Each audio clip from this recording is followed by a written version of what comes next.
Hey, what's going on, everybody? Rob Satcham here. If you are a maid service, or if you're a house cleaning company, or somebody who's trying to build their own house cleaning company, I want to talk to you about taxes and accounting. I want to give you two super practical tips to save a ton in taxes. You're going to have these new sets of taxes that you haven't had before, unless you've owned a business before. Excuse me. Now, I do digital marketing. I create websites. We do paid advertising. We help, primarily, I help businesses identify like what their mission, their purpose, their values, their core commercial keywords, set up a website and an online digital plan that's really going to help attract the right kind of clients, but to help their business hone in on what's going to give them kind of that 80-20 return. What's the 20% activity that's going to give them the 80% return, right? And a lot of people don't need that help, but we find that many do. Before you dive into your business, make sure that you establish a good business name. Get a short, tight domain name, and then focus big time on your website and your Google My Business profile.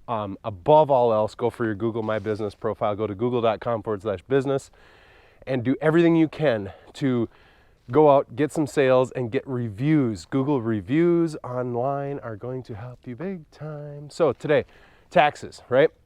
When you first start out, you're going to be taxed as what's called a sole proprietor. You're going to have all your gross income come in. You're going to take out of the expenses, and then at the end, you're going to have a net profit. That net profit as a sole proprietor is going to be subject to self-employment taxes, which is Social Security and Medicare, and that's 15.3%. You have like 12.8 or 2.8 and 12.3 or whatever. And so that's the first thing. Up to $125,000 or so, you're going to have this self-employment tax. Then after that, it flows through a Schedule C, and then you pay state and federal income tax. State tax, unless you're in Florida or Texas or something. But so remember, 15.3% on the net. Then you have state and federal income taxes, right? So the most basic thing you need to do as you're getting started is make sure that you open a separate business account. I think you should register with your state and become an official business. But if you're just starting, the number one thing, like the most minimum thing you need to do, look at this, it's gorgeous, is get a separate business bank account, doggone it.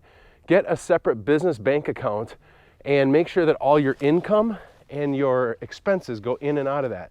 Now, you can only write off or like use that business checking account for things that are actually write-offable or deductible, right? Not all things are deductible.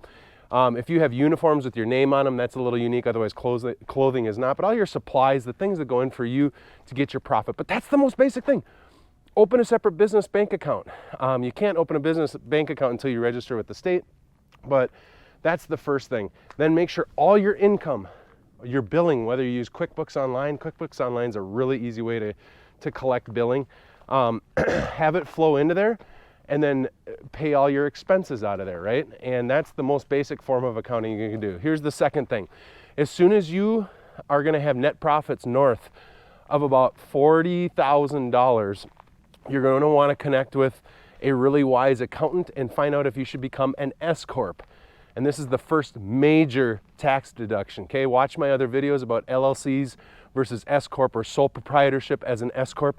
You start out as a sole prop, you can move to an S Corp. If you become an S Corp, about 50%, or I can't give you a percent, a whole bunch of your income can be classified as this distribution or owner's distribution. All I'm saying is that you can often cut your self-employment taxes drastically, okay? So take a look at becoming an S Corp. Go look at the tax difference between an LLC and an S Corp. Second thing that you should do to reduce your taxes, or the third tip, is go to Vanguard.com and open up either a SEP IRA or a solo 401k if you don't have any employees. You can do what's called an employer contribution to a retirement plan, kind of like a 401k plan. And long story short, it's a huge write-off within your business.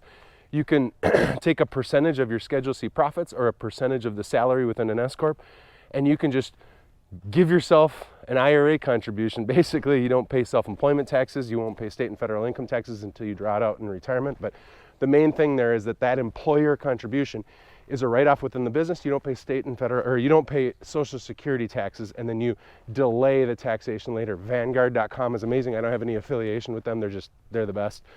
So do that. Use a bank account. All the income goes in, and your deductions come out of there. Pay your bills out of there. That's the number one thing. You know, using QuickBooks Online is a really good system. I have a link in my description to get QuickBooks Online. They do some really good work. They also have a payroll system for if you become an S Corp.